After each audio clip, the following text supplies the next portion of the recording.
Hi, it's Leslie Burns of Gold Crown Events, following up with you on the video that we did a little earlier on the importance of networking. Well, this one is called Ask for the Business. You know, as I was finishing up that first video, if you haven't seen it, go check it out. But as I was finishing up that video, I realized a lot of you don't realize that you have to ask for the business. And so I thought, before I put a whole lot in at the very tail end of a video, let me just start anew and start fresh for you to talk about, it's really a sales technique. Okay, so you're meeting someone for the first time and you sell shoes. And they happen to have shoes on their feet, but they look kind of beat. And maybe you think you've got the better shoe for them. Well, it's great to say, hey, I sell shoes. That's what many people will do. That's wonderful. But is that necessarily going to get you a sale? I don't know. 50% of the time it might. 50% of the time it might not. But how about if you could improve your odds? How about if you could tell them the benefits, the features, things that they don't know about your shoes specifically? You can also possibly tell them about the price and how wherever they've been shopping, shoes have been costing them, $100 a pair. Now you have a shoe that they can get that's a better brand, better quality than what they're wearing for $50 a pair. That might help. Okay, so now your odds have gone from probably 50-50 to maybe 60 or 65 in your favor, you'll get the sale, and then 35 or 40% of the time you might not. Okay, how about this one? Let's take it to the next level. Ask for the business.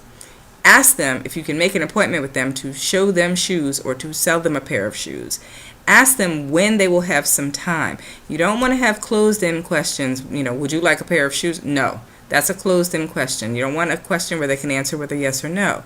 But asking them for the business, asking them if you can present to them, asking if there is somebody else that's a decision maker, like the wife or the mother or the boss or something, when can you come in? When will they have some time to see your product, to talk to you about your business?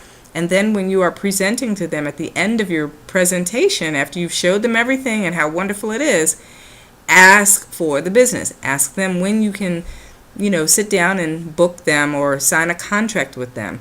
Many people don't realize that it's an uncomfortable position, but the most successful salespeople do actually ask. They do ask for people to sign the contract, to pay the deposit.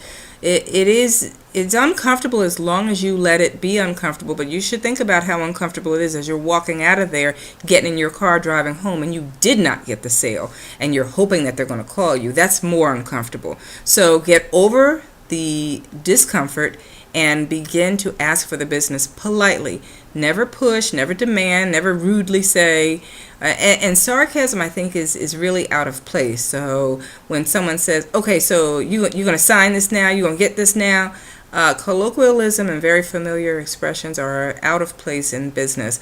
But suggest to them that you'll give them 2 or 3 days if you need to think about it, to mull it over, and then you'd like to call back on the next day, or if they're ready to purchase now, that gives a lead in. If they're ready to purchase now, if they're ready to place an order now, that would be great. All that is needed is a deposit.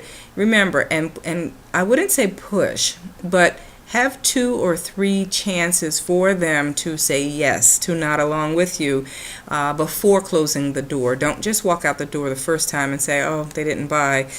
Stay on it, because sometimes people just need a little more time to think through things. So ask for the business, follow up on it, don't let them off the hook, and be sure if there are any objections that they have about why they would not purchase from you, that you make sure to overcome those objections. So if someone says, well, the price is too high, you could easily say, oh, well, we happen to be running a sale, or we have a 20% sale today, or have had a 20% sale, and it will end at the end of this month.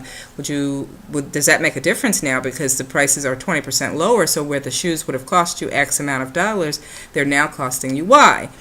So you're letting them know that, okay, we've overcome that objection. Let's go ahead and place this order.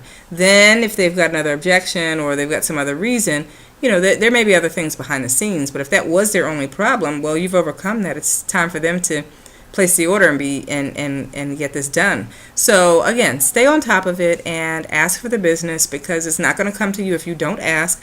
Your competitors are out there right now asking your clients or your future clients for your business.